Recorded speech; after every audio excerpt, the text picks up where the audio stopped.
Hello, everybody, and welcome to the Modern Day Podcast. Just so you guys know, this episode was brought to you by Audible. For those of the listeners of the Modern Day Podcast, Audible is offering a free 30-day free trial to give you the opportunity to check out their service. I think I got that wrong, but that's okay. You should check out The Man in the High Castle. It's a great book. This episode was also brought to you by Skillshare. You can use my link, skl.sh/moderndayjames to get a free 2-month Skillshare subscription. It's pretty awesome. It's also brought to you by my patrons. They're really badass. They help pay the rent. They help get me cameras. They're really nice people. And all these will be available on iTunes and Spotify if you want to listen back later. In other news, we have some cool announcements. I have a online brainstorm mentorship coming up in January, which if you go to the Brainstorm website, you scroll up, look, you have the Foundation Mentorship online. You can sign up for that. Or you can sign up for my guests' lessons and classes. We have Hard Surface Design 1, PD1, and Entertainment Design 1. Are you teaching any other classes? No, I won't be teaching any coming this January. I taught at Art Center like a year ago, but really wanted to try something different. So looking forward to the Brainstorm. Well, I didn't really introduce you, but this is our guest, Mr. Scott Zenteno. Am I pronouncing that correct? Yeah, you are actually. I Awesome. didn't hit me with the Zenteno or any other variation I've heard over the whole lifetime. Scott Zentini. All right. So yeah, for anybody that might not know, why don't you give a little introduction to yourself? Yeah.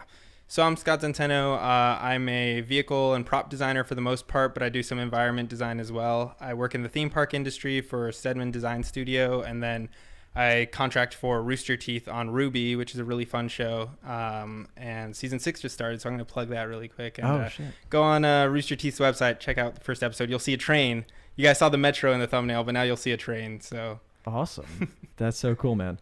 So why don't you tell us a little bit about how you got started into art? Like, take me back to the early days, like when you were maybe 4 or 5 years old or whenever you started drawing. How did you get into that? Earliest formative memory is probably I had these like Dragon Ball Z gummy bears or something, and Goku or Trunks was on the cover, and I drew it and I took it to like my community of friends, and they were like, you traced that. I was like, no way, I drew this is mine.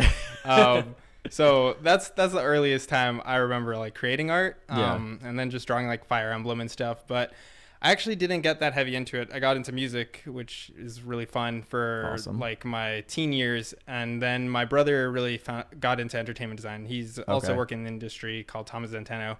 And he was always better than me. Not because of natural talent, because actually I think I was a little more gifted than him. But he worked so damn hard that I just like, I had to keep up. And we both ended up loving the same industry, so that's awesome. Do you think that family beef pushed you a little bit? Oh, for sure. Yeah. The way I say is like, hopefully I'd never like to pass him because he's a god to me. But he's like 2 years older than me, and I feel like because he's older and I've like gotten to see him fail a little bit because he hits things first. I'm like I'm 1 year closer than him, so I'm better than he was at my age, but not quite where he's at right now. That's awesome. So yeah, I love our brotherly competition is really good. I think that's like, I talked about it with Cynics a little bit, how that competitive edge is such a big part of development as an artist. I feel like whether or not we want to admit it, we always are trying to push ourselves further than somebody else, even if it's not done in the most malicious way. I feel like it's really helpful to have that competitive spirit. So it's cool to hear that that's something that inspired you to work at a younger age.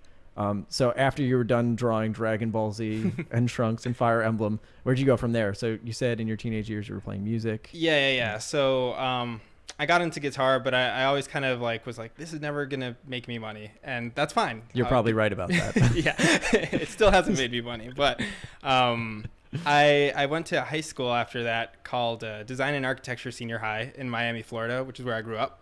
And what's really cool about that school is they offered like product design starting from 10th grade. So from that age in my life, I started doing products, and it's like a lot of shoes, cell phones, stuff for our real world.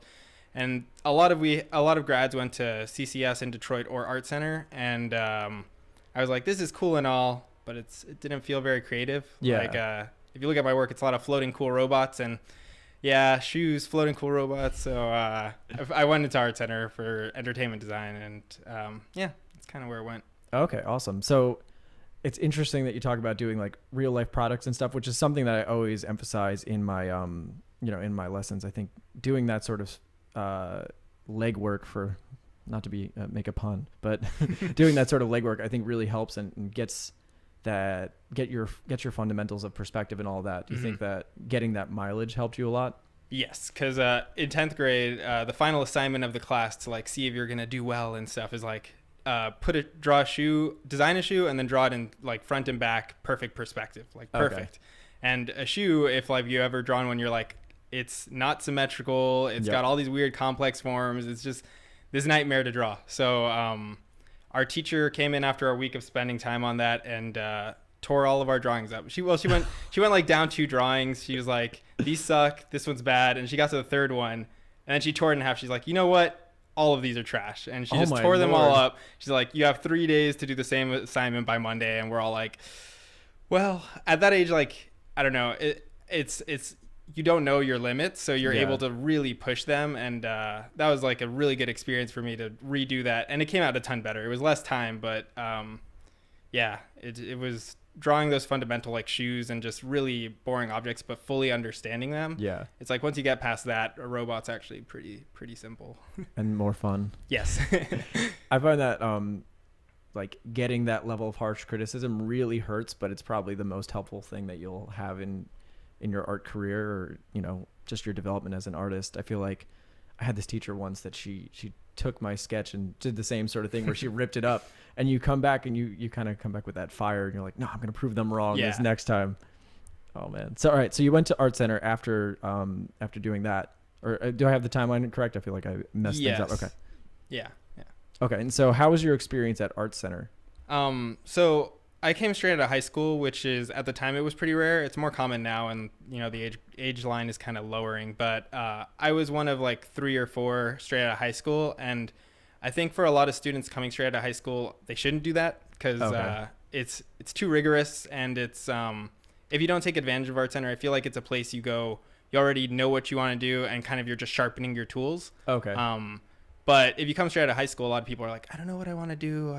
I'll figure it out over 4 years and like 20,000 times 4 amounts of dollars or times 8. And so for me, instead of like being high school as an excuse, I was always like, well, as soon as I graduate, I'm going up against 35-year-olds, 40, like Tim Flattery was our department chair, and he designed the Batmobile, and he's going to be my competition if I want to design vehicles. So I knew that age meant nothing. So it was really, for me, like pushing myself to keep not let everyone say you're good for your age, because I hated that. If anyone was like, oh yeah, you're like 4 years younger than most of these guys, but like you're doing pretty good, I'm like, I don't want that. I want to be just good, not for my age. It is a little bit of a backhanded compliment. Sure. When you're like, you're good for your age, you still got a ways to go, bud. So for me, it was really challenging, but since I'd have my work torn up beforehand, actually, I thought that Art Center was actually easier than I expected it to be. Okay. Just because like I had that blood, and my brother, again, he's the harshest critic on me. He would come home while I was making my entrance portfolio, look at the drawings I was doing, and he'd say, these all suck, they're going in your portfolio. And I'm like, I guess not anymore. And then he comes back like 8 months later from his next terms at Art Center, and he's like, you did these are pretty good. And I'm like, they're the same drawings, I didn't include them because of you. And he was just going extra hard to really push me to my heights. I mean, he was just trying to bully you. Yeah, probably a These little look jealousy. like shit. That's what older brothers are for bullying you. Do you think, now you said you wouldn't suggest to younger students to go there like straight out of high school. Do you think that ended up being to your benefit, or do you think that was, if you had the chance to do it over, do you think you would redo it a different way? I personally wouldn't redo it, especially because I was kind of, I mentioned Tim Flattery, but I graduated with the last class under his watch, and I really appreciated him. So if I had just waited even one term more, it would have been different. So no regrets there. And that being said, I think Art Center today, it's especially that program's restructured its whole like goal. Like they're aware that the age is lower, and they've changed their fundamental classes at the beginning to adapt for that. So for me, someone who did a lot of perspective and like, aced VisCom 1 at a young age, it would have been like really boring for me. Not to say that, you ever get too much of that stuff, but it's adapted to kind of meet the need of younger students. So I think now it's fine, but yeah. Yeah, I think in general, because a lot of my audience, the big question is, should they, seek other options like Brainstorm? Should they take classes at Art Center and go in debt or anything like that? And it's such a big decision to make so early on. Yeah. Like I know from my experience, I went to undergrad for biochemistry. I was in a band, and I just, I was always going through so many different options, and I felt like, especially at that young age, there was no way that I could have made that decision. Now, you said you focus on vehicles. How did you find that? Was it because you were doing so much hard surface stuff, or? It's here's the long story, Tom. Sure, go over the long story. So I was naturally kind of drawn to that stuff, like Viscom 1, and from my product design background, I had a lot of technical drawing skills and hard surface things, and my figure drawing was whack, and I could not turn a person in perspective. Yeah. Which is what I got from Art Center. I filled in the gaps that I had, and I actually grew to really love animation and more cartoony, more stylized, really expressive work. And straight out of high school, I actually got a job in that, but it was the worst working experience I'd ever had. Like before and after that, it was just literally the worst. They were definitely like looking for straight out of college. I can pluck him and he'll work extra hours just so I could, get everything I can out of him, juice him, and then throw him to the side.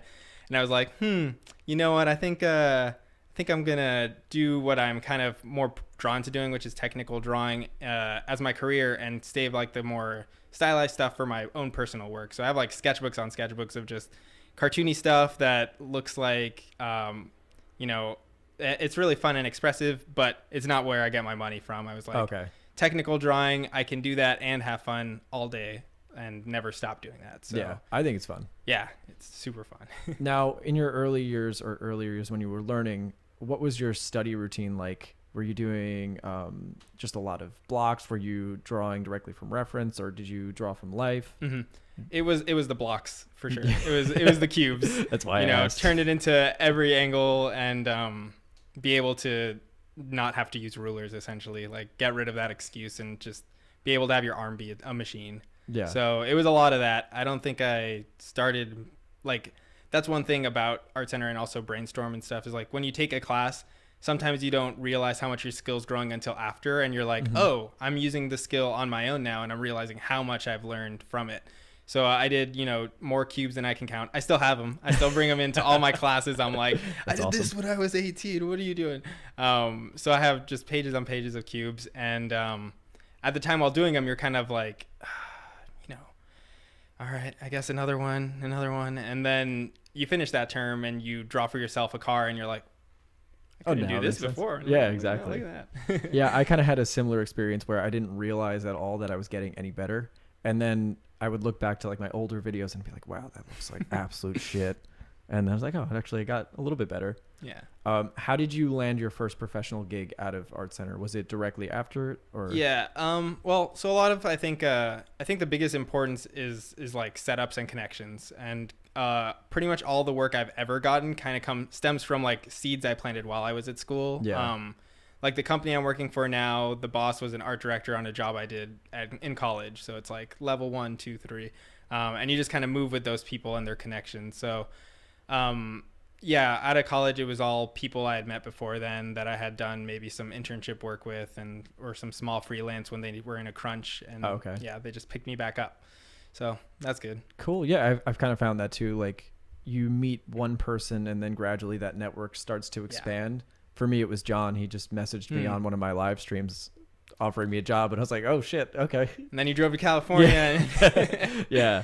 So I do find that, though. It just kind of gradually expands. Yeah. Now, what is life like working in a professional setting? Do you mostly do freelance? Are you working in-house anywhere? I'm working in-house. So I work full-time from 9 to 6 every day. At first, it was super nice because one thing that separates being a student or like trying to get a job from getting the job is when you get the job, it kind of ends, 9 to 6. I know what times I'm going to be where. And, obviously there's going to be crunch times where I stay later than that. But it's still, I can usually assume I'll be home at night. Versus when you're working on your portfolio or when I was doing freelance, like being at home all day is just like, I guess I got more hours. I guess I'm still working on this. Yeah. And you're just, you wake up, you work, you go to sleep, and you just do it all over again. But like I said, I started working for Rooster Teeth in Texas, and so now I trap myself back into the same thing where I'm like, I do my day job, and that's 9 to 6, and then I go home and I'm like, well, at least I like drawing for this show. It's really fun. Now it's time to freelance. Yeah. Yeah. Yeah. I find as somebody that works from home that you have to set like strict rules as to when you're going to work. You know, I set for myself, I have work hours, and then after that I chill out and play Red Dead Redemption 2. Great game, by the way, get it. And you have to kind of enforce those strict rules for you. I could never follow them. I would just I feel like every artist is born with like this guilt in us that's like, you know, it would only take 10 more minutes and I could really do that. Yeah. So then you do it and then you're like, but 5 more minutes, and you just kind of keep compounding. Our whole industry is built on the self-consciousness of artists because we're always like, well, I'm not that good. I need to get better. And then everyone's like, how many hours should I be working? What brush should I use? And it is that sort of, it's just always with us. Like, I know even talking to John Park, and he's like still very self-conscious, very humble. And I don't think that sort of thing goes away, but it's also kind of what pushes us. How have you found that working in the industry has pushed you more from as opposed to being in school? I think what working in the industry has like provided me is just you share. I feel like since you're less in competition for a job because you're already there, you're sharing information in a really friendly way. Like, you know, when you talk to like artist buddies after you're out of school, you get to like be like, oh, you didn't know this technique? Oh, you didn't know this one? Oh, you haven't checked that out? So it's like really sharing, at least the community at my office, which is very different than I feel most, but it's really creative and we're really like nice to each other. Cool. Like, I think people is the most important thing. Like more than brushes, more than like anything else, is being able to hold a conversation and like be interested and interesting to other people. Just makes you way more invaluable. Are you telling me that it's not a specific brush that makes all the work good? I was under the impression that I just needed the magic John Park brush. It's called the circle brush. Oh, shit. God damn it.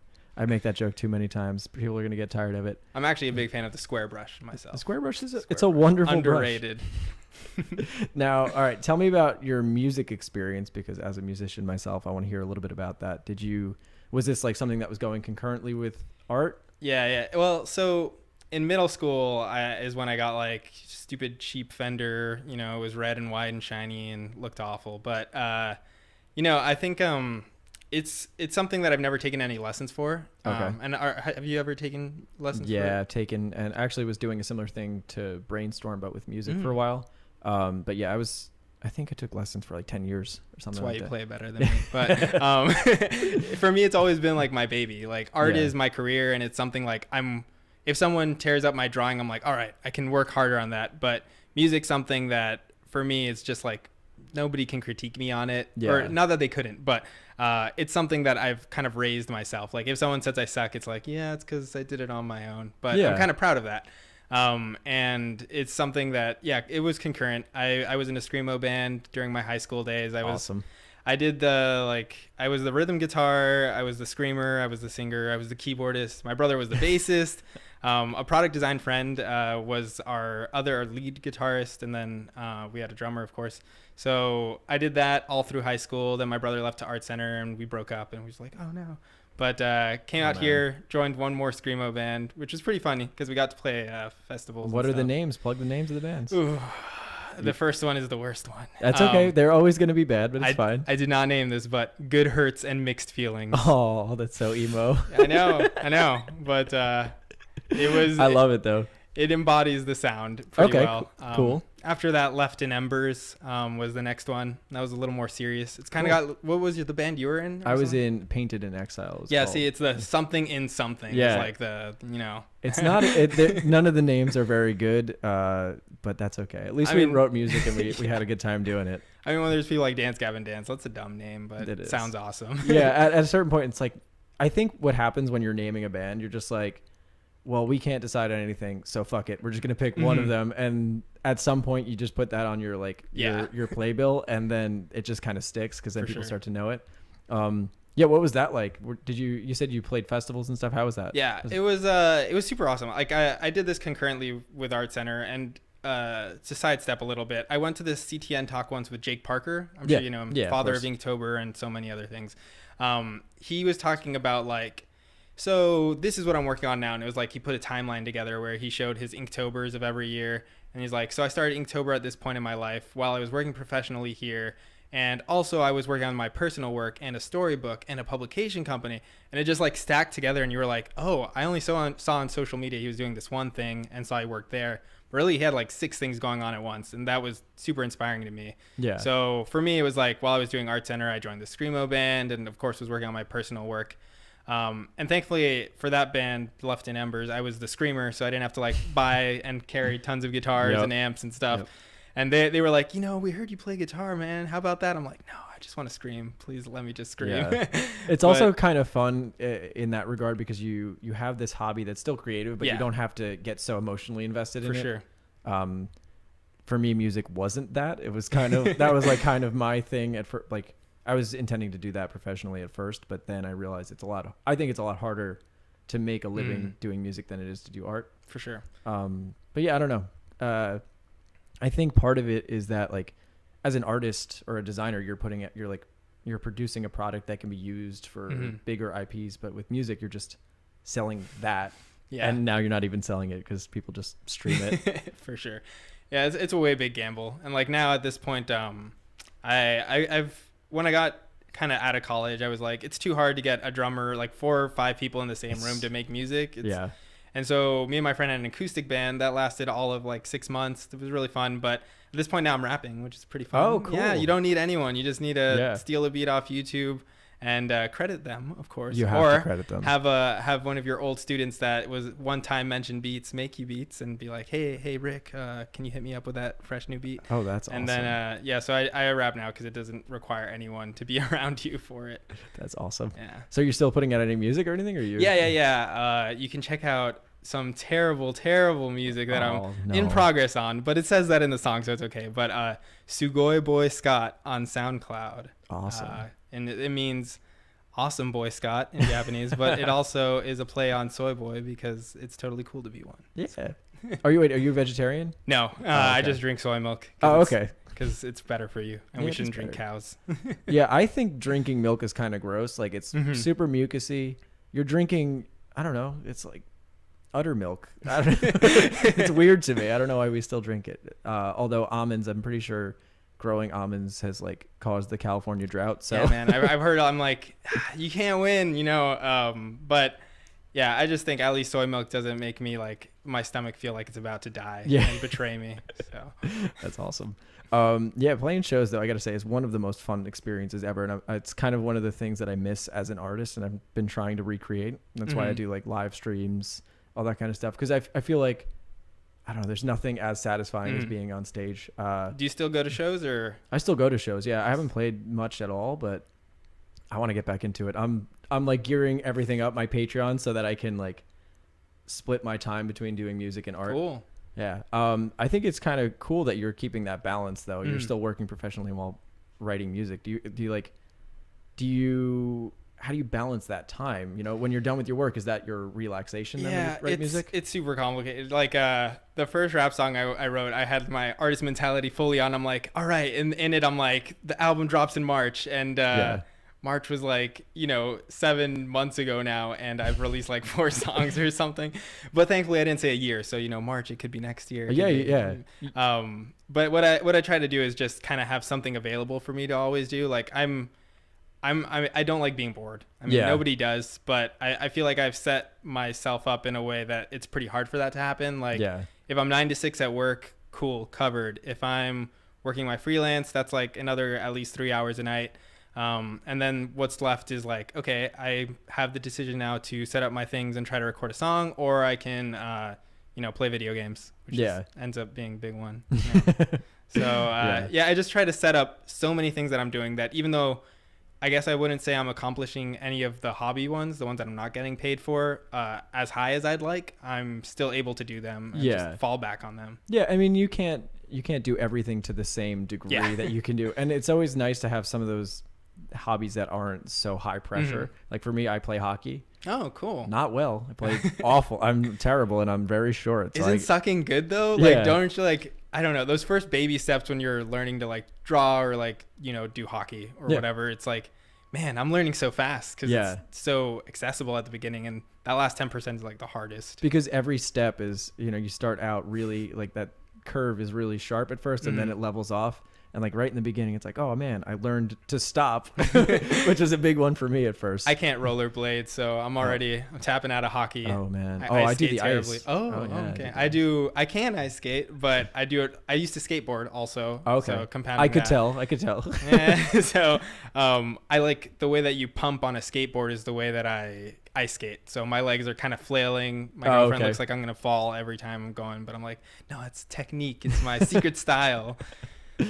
Here's the age-old question: Goofy or regular? Regular. Oh All day. no! All day. No. Goofy all day. Did you skate then? I skated not well. I couldn't ollie well, but I could kickflip really high, which was really strange. Oh, I don't know how that happened, but I spent all day in a garage kickflipping one day, and then from then on there, I had no problem with it. But ollies, never could get it. Heel flipping was actually easier for me than skateboarding or than kick flipping, which is super weird. But yeah, actually, funny enough, skateboarding is how I got my start in teaching. Okay, cool. Yeah, in 10th grade, my first job of all jobs was like teaching a summer camp, and so it would be like 8 to 13-year-olds, and I was like 15, and so I would just teach them how to skateboard, and that was like my beginning of trying to break things down to people. And you could say it's like influence me today. And yeah, I'm sure it has though. I feel like that the process of like breaking things down into smaller steps comes into play like that. All right, I'm going to take a quick commercial break because we have sponsors that want little mid-roll ads, right? All right, just so you guys know, this was brought to you by Audible. For you listeners of the Modern Day Podcast, Audible's offering a free audiobook download with a free 30-day trial to give you the opportunity to check out their service. This always confuses me how to read this because I am really bad with words, and reading is not my forte. I actually just learned how to read the other day. It's been quite a difficult time for me getting through life. You made it pretty far, I gotta say. Thank you, dude. I've been going, for an illiterate person, I feel like I've gotten pretty far and have been pretty successful. It was hard getting through college though. Also, this podcast was brought to you by Skillshare. Use my code my link, skl.sh/moderndayjames. Isn't the production here just so professional? We're so good here. It is actually pretty dope. Thank you, man. You downplay it, but like this is pretty awesome setup. I love it. It's just a matter of like the wires everywhere. I have not covered up the tripods or anything. I mean, it's so cool though. I love. It's got podcasts. a charm to it. Thank you, man. Yeah, and my mom told me the other day that I need to stare into the camera, so I've been doing this every once in a while, just pointing out to her. So hi, Mom. I talk to her in every episode. All right, so you're starting up your classes at Brainstorm next semester. Yeah. How does that feel? I'm super excited. I've talked to a couple of my buddies, like Shay Schatz. He taught at both Brainstorm and Art Center, and when I was teaching at Art Center, I talked to him about it, and he was like, what's cool is like the Brainstorm students, the ones that really want it, they like take it to the like 12th degree. Yeah. Because I feel like, when you're grading things that are at, a normal college instead of a trade school, they turn in what's required of them. And they always hit the numbers, which is nice, but few students ever try to break above that or take it deeply personal to them and try to make something out of it. Yeah. But Brainstorm students, of course, I'm sure some are just going to show up for the demos and, that part. But then there's going to be a couple that are going to really be interested and take it beyond that level. Yeah, for what sure. I'm excited about. Are you going to be one of those strict teachers, or are you going to be like a chill teacher that's like, you just do whatever you want? I like to think I'm a mix of the two, and that I'm horribly strict because I teach every summer actually a high school class for Art Center as well. Okay. Yeah, so I've been teaching for a long time. Like I'd say I've invested more in my teaching career than my actual drawing career at this point. But yeah, I will make an anime reference while I tell you you're terrible. So I think that's awesome. That's kind of where I go with it, is really casual in terms of me being a person, because I am, right? Yeah. I'm not a hello, welcome to class, but at the same time, if it's trash, it's trash. So. And that's the thing about art. You can always tell if it's trash. Well, yeah, I find that, like, at least for me, I think I'm not a very disciplinary role. Like I don't really discipline the students too much. I go in depth with the critiques, but I feel like I need to push them a little bit more. When you're teaching high school, you probably have to be super disciplined with them. How do you do with that? It's honestly my favorite age group to teach. Okay. Because at least the way our class is structured, it's a job for them. It's 9 to 5 every day for their summer, for a whole month. So unlike a week to week class, you can catch their errors the day they happen. You can be like, oh, you messed up last night on homework. Let me do this demo so you get it, instead of like, see you in a week. Hope this works out. Those, and at that age group, at least from my experience, because I also took a pre-college, you figure out what you're capable of, which is something I mentioned earlier. It's like you don't know how good or how hard you can work, because up to that point in your career, school has just been, history class, science class, math class. And now you're like, oh, drawing for 8 hours with people that like drawing, and my homework is to draw. These are all things I could do. And then they start to realize, because each one is they're like big fish in a small pond kind of thing, where they're each the best artists from their respective schools. And we have people flying from like China, Texas, like all over the world. And then they realize, oh, what, this person is, this level at my same age. And that just really eye opens them. And we make it a really encouraging experience, because, I say it's like everyone in this class I hope no one ever bullies anyone else in here, because you're all artists. And if we're picking on each other, then like, who are we supposed to turn to for love? So at that age group, they're just able to really push themselves and figure out how powerful drawing is and how much they can do in a night. That's awesome. I love it. Yeah, that's great, man. And it's obviously, like, once you get into teaching at Brainstorm, you're going to have a really good foundation for that.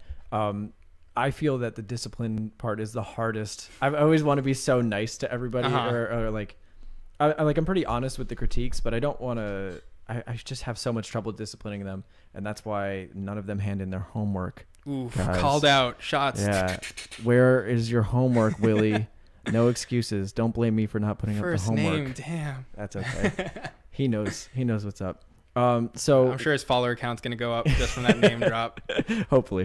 So where do you want to go with art? Like, what's your main aspiration, do you think? Right now for me, it's a lot of my personal work is what I'm investing in. Like, career-wise, I'm pretty happy with where I'm at and kind of like the level of work I'm doing. So I'm content to keep that where it's at and obviously improve it. But what I've been trying to do is get into animation stuff a little bit. Cool. Like I said, that stuff that I was initially into really heavy and then got betrayed by. But so now I'm doing that kind of in my own time. So when I have a second to try to, copy some storyboards and try to understand what they're able to do, because that's like a whole nother realm of art. It's like so completely different. I mean, things that move is crazy. I've been trying to do a little bit of animation myself, and it is so difficult. It is so completely different. Now, do you see yourself in the future putting out an anime or something like that? I mean, by age, there's this crazy, like, I think, run me trajectory wise, I'd love to at some point. And I think I'm I'm trying to start, really small, 3 minutes short would be ambitious enough for now. But then you like find out certain things, like the guy that directed Gurren Lagann wasn't that much older than me. And I was like, and like the guy that did all the art for Metal Gear Solid was 26. But now you're upset. You're doing the same thing that you tell your students not to do. Don't compare yourself. Just age doesn't matter. You'll get there. Sure. You'll get there. But I'm just trying to do that in between. And because I definitely think there's, at least in the friendships like I've formed in this concept art industry, a lot of it's very, gritty and very real. And so I kind of want to show people that there's a mix of the two, I think, like to be able to, I want to make essentially like really cute anime boys. Like it's going to be, I'm kind of thinking I'm going to make something like Sailor Moon, but boys, except they go into mecha. Okay, cool. And so like, I kind of want to show, these boys in short shorts that go into these giant, large mecha that fight. And that's currently the pitch I'm working. So you have the whole thing planned out, it seems like. I've got 9 plans. Hopefully one of them goes somewhere. Awesome. Yeah, that's super cool. I mean, it's cool that you're doing both. And I think the stuff that you do for designing will help influence your anime or help influence your animation. Do you think animation is kind of your primary trajectory over the long term, or do you think you want to stick more to design? That's the thing. I'm like, it's so nonsensical for me to want to keep this a hobby, because eventually, like, you should monetize or you should share and like build up its hype. But I'm like, currently my mindset is like, I'm cool if just me and my 5 closest friends see this sketchbook, and if anyone else wants to see it, for sure. But I'm very cool with it just dying with me. Okay. Honestly. But I'd love for it to actually go somewhere. Would be cool too. Awesome. But then it gets so complicated. Like, one of the scariest things to me was growing up, and like my career trajectory when I was in college was like, I'm going to become an art director, then I'm going to start my own studio, and it's going to be like 6 people at the head, and we're going to be able to create, books, animation, whatever we want to do. And there's some studios doing that, like GadgetBot, and like now, what do you call it? Pitch Dev Studios. I don't know if you heard about them. Yeah, like there's some studios getting into that. But seeing my friends that became art directors and later started their own companies, like, it's so restrictive. I'm like, you still are like keeping the creativity alive, but it's a lot harder for them when so much of it is meetings and so much of it is compromising based off, price and stuff like that. So I'm kind of scared of ever taking it into my career, because then I have to compromise. And I have to work with people. And I think what ends up happening, if you do things for yourself or you do things just purely out of love, I personally think they come out as a better product. Yeah.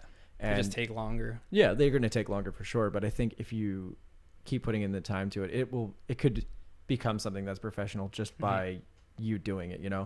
Somebody will see that, and, there'll be some monetary value to it.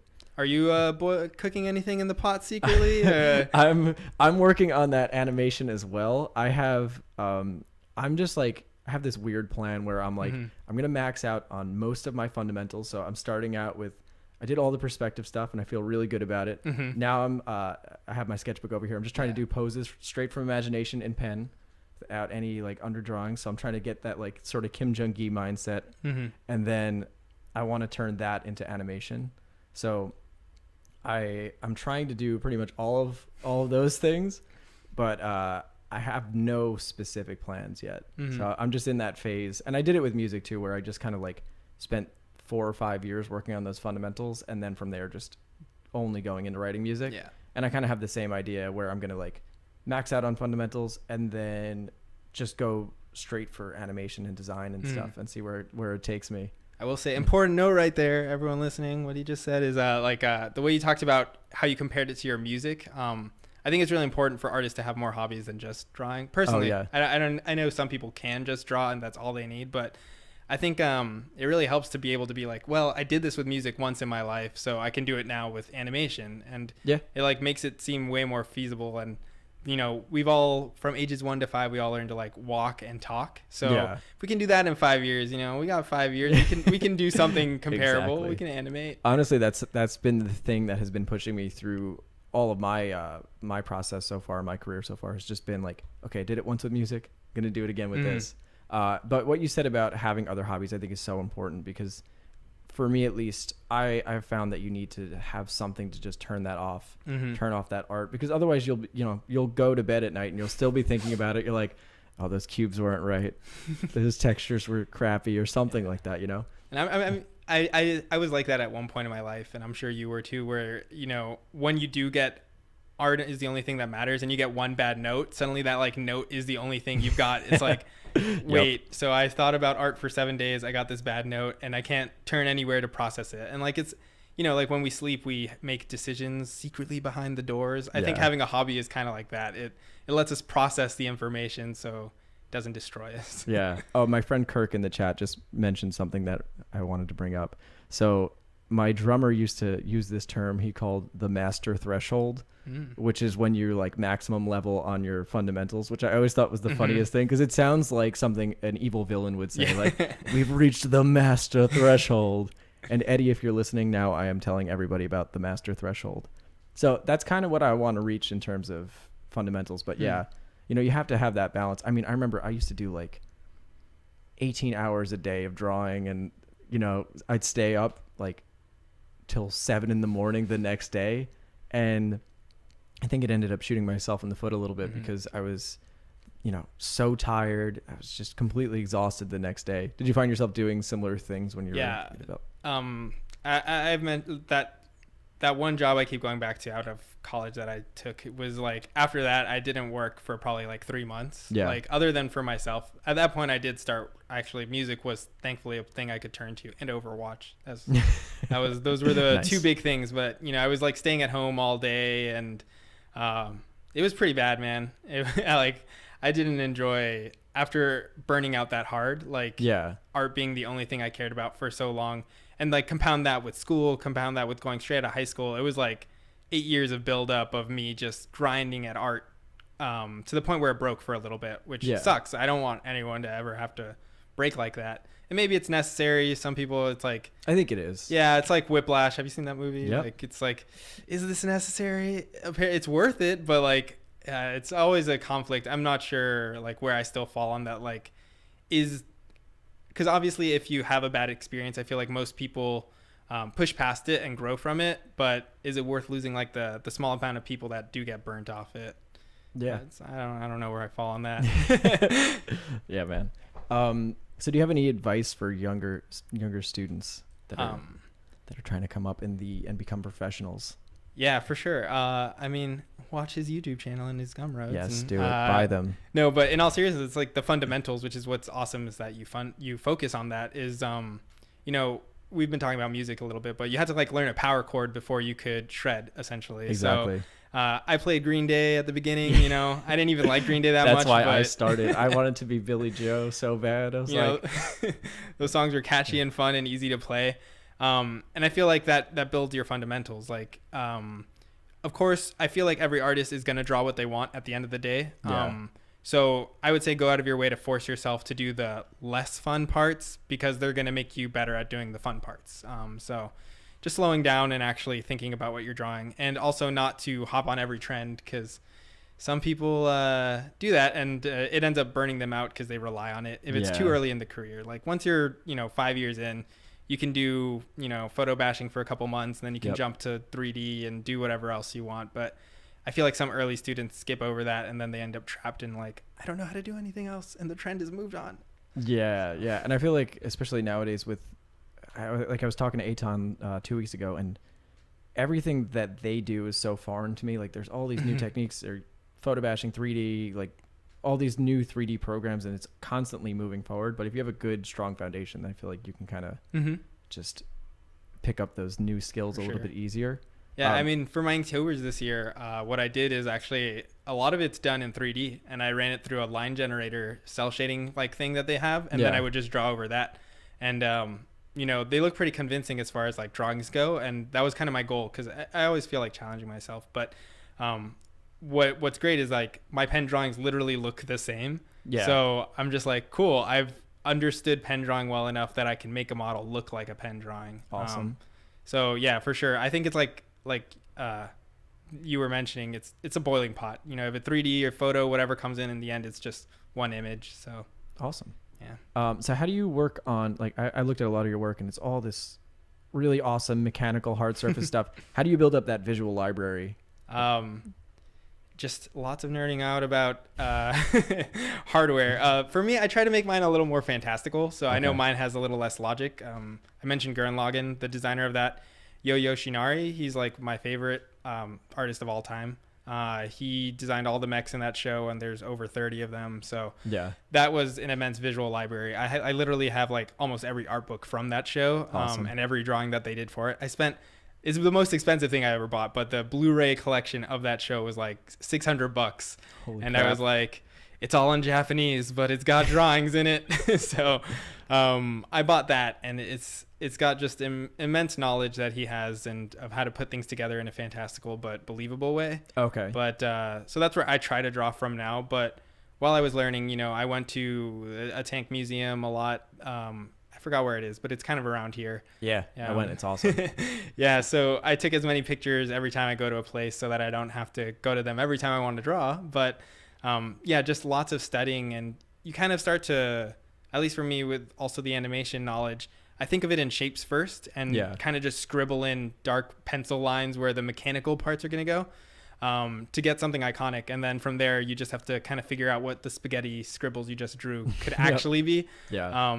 And that just takes a little bit of thinking. And I'm also a huge toy like anime figure collector. So there's a lot of like Revoltech and Figma things that they have joints that I like study those a lot. And so I draw my hardware a lot like how a figure is put together in terms of its engineering. Okay, that's super cool. I used to have so much trouble with that because I'd focus so much on the tiny details that weren't as important. It's all just noise. Yeah, exactly.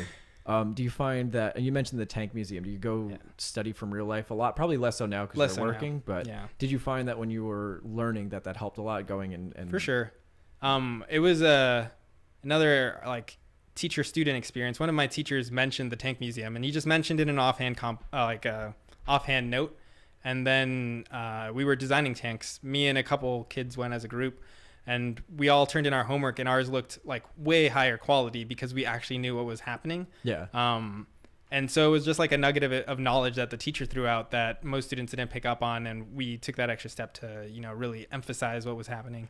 And so we looked at it, and for sure, drawing from life is completely different from the internet, because the internet's just one angle. Like, exactly. Honestly, I think looking at a tank in real life is better than 30 photos of a tank, because when you walk around and you see how much depth those parts of a tank have, it's just completely different. I also think there's something really weird that VR actually captures it really well, but there's that peripheral vision and that size, and it's hard to capture that in a photograph. It doesn't really resemble seeing something in your peripheral vision, or how it distorts as it goes like towards the side of your vision. And when you go there in person, it is so completely different. And I had this experience. I went to the Met in New York City, and they had they have this armor room where it's like medieval armor, weapons, these horses that are all armored up, and it's the most badass thing ever. You got to go there. It's super cool. And I remember I was like, holy fuck, I just stepped into Dark Souls. And it was the most like visceral experience. I was like, I was sweating. I was like, oh my God, babe. My girlfriend was with me. I wasn't talking to you that way. You can call me babe anytime. Come on, babe. I was like, this is the best thing I've ever done. It was so cool. And I don't think you get that experience just from looking at a photo. You have to go there and be in it. Yeah, it's like steps watered down. Like, real life is the best thing. I feel a book is still better than the internet.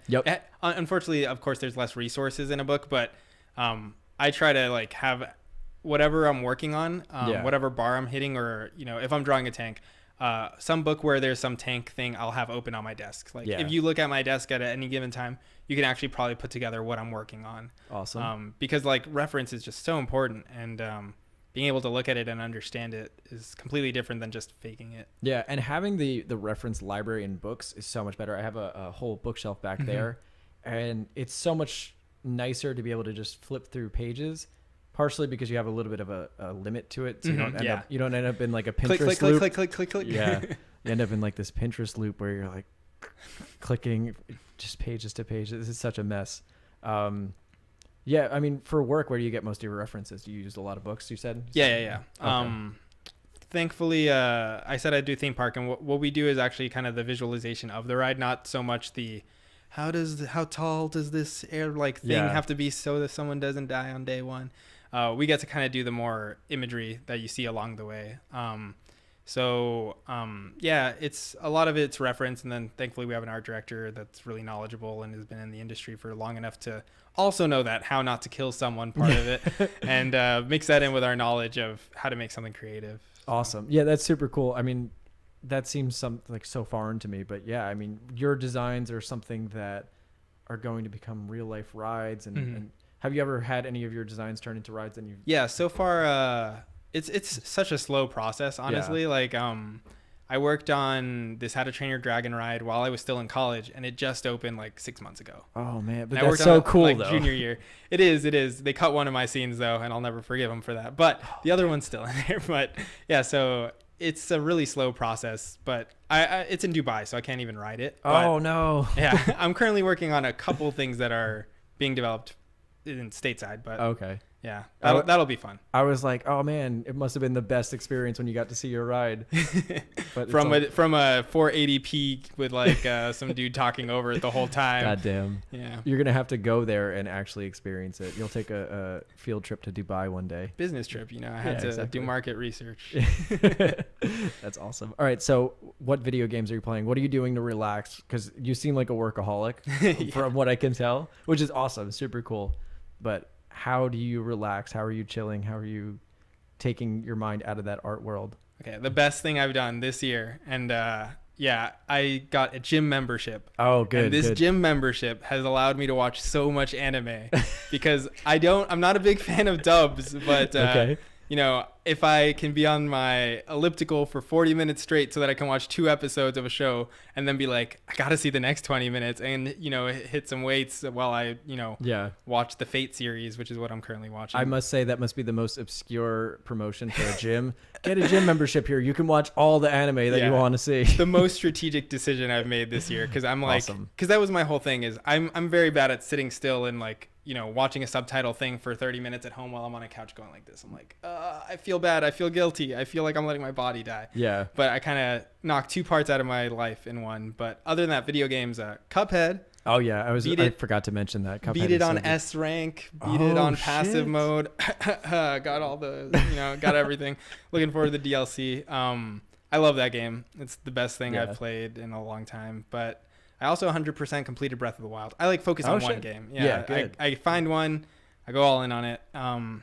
But other than that, I'm looking forward to Smash Brothers. Actually, Yes. my brother plays competitive Melee still. Oh so shit! Yeah, yeah. All right. So let's talk about this for just a moment. Just a moment. Now the real podcast begins. Yeah. everyone. All right. So competitive melee. Tell us about your brother for a little bit here. All right, he's not that good yet, but like we said, we like sucking at stuff so we can grow. But Yeah. he's been starting to win some money matches and local tournaments and stuff like that. Awesome. He's always ranked along the bottom, but he's like the best of the worst people right Okay. now. Very cool. I can play Melee well enough, but my like Smash is Smash 4. That's the one that Okay. I play the most. Yeah. And I play Marth and Ike and any other Awesome. Fire Emblem hero. So tying it all together, Dope. Fire Emblem. I drew them, now I play them. There you go. Yeah, so I'm thinking about trying to get into the competitive scene for Smash 4? 5, or Oh, the 5, okay. one coming out in December. And my brother wants to do teams with me, but I'm like, oh man, that means I won't have time to do all the other stuff I'm doing. But you see, the issue with anything that's not melee is that you can't wave dash in That's any true. of those. I can't wave dash regardless, so I'm trash. That's a shame. Can I just mention that I did have the opportunity to get whooped by Mewtwo King. Oh snap! Yeah, I did. My friend Connor Fitzpatrick, shout out to Connor. He was absolutely amazing, super good Fox player. He goes by Fitz. They like flew him out to Sacramento to do some tournament. He's so good. And yeah, I remember he brought me to a couple tournaments, and he's light years beyond where I am. And we were doing doubles, and every time I would just like absolutely fuck up the match and ruin it for him. He'd be like it would be 1 versus 2 basically the whole time, and he would get them both down to like 1 stock, or he'd kill him. It was a mess. Have you done any like tournaments like that or anything? I've done some small ones because I did art for some Smash shows, and so I would enter because I was like already there, and they were like, "Hey, you did art for it, so you might as well free entry." I'm like, "All right." Awesome. I entered one Melee one, and actually I didn't do that bad in it, to be honest, because it was around when Smash 4 came out, so there was a lot of new player base.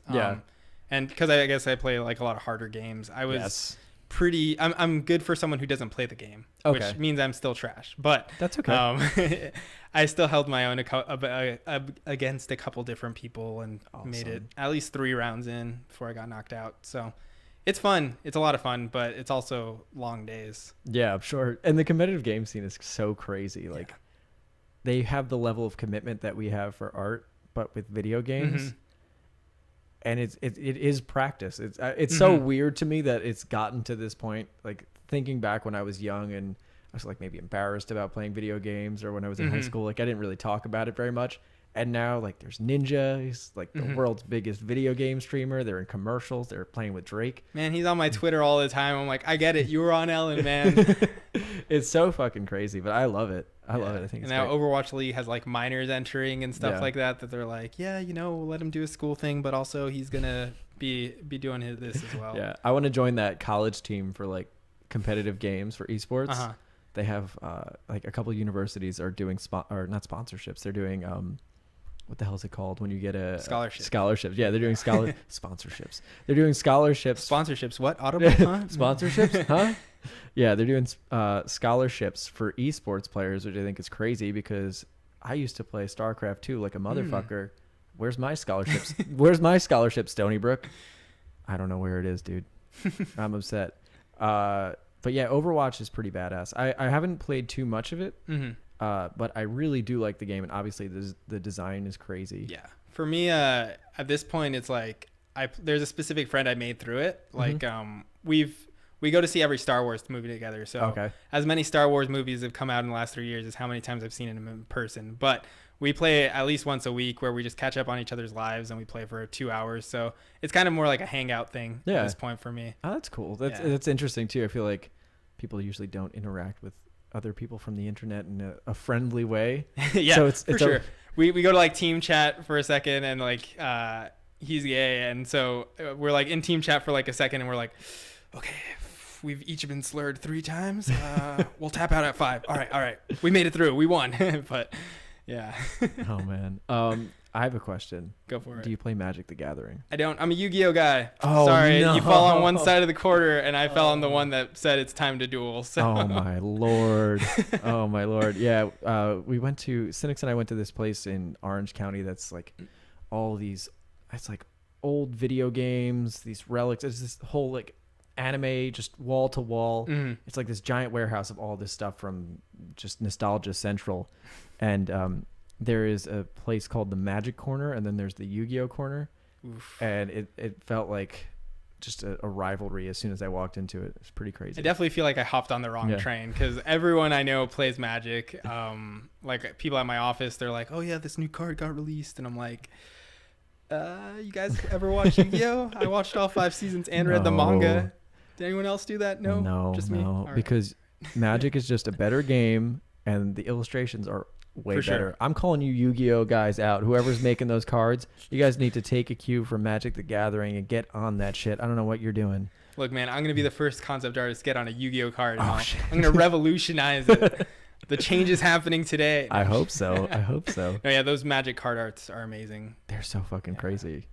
Yeah, that's another goal of mine that I want to do. I want to get into Magic, but I also want to do it with oil painting. Ooh, traditional. Which is crazy. Do you have any other crazy goals? Like, is there a dream company or like just dream partnership you'd love to do? I don't know. I'm so like, I love being self-employed.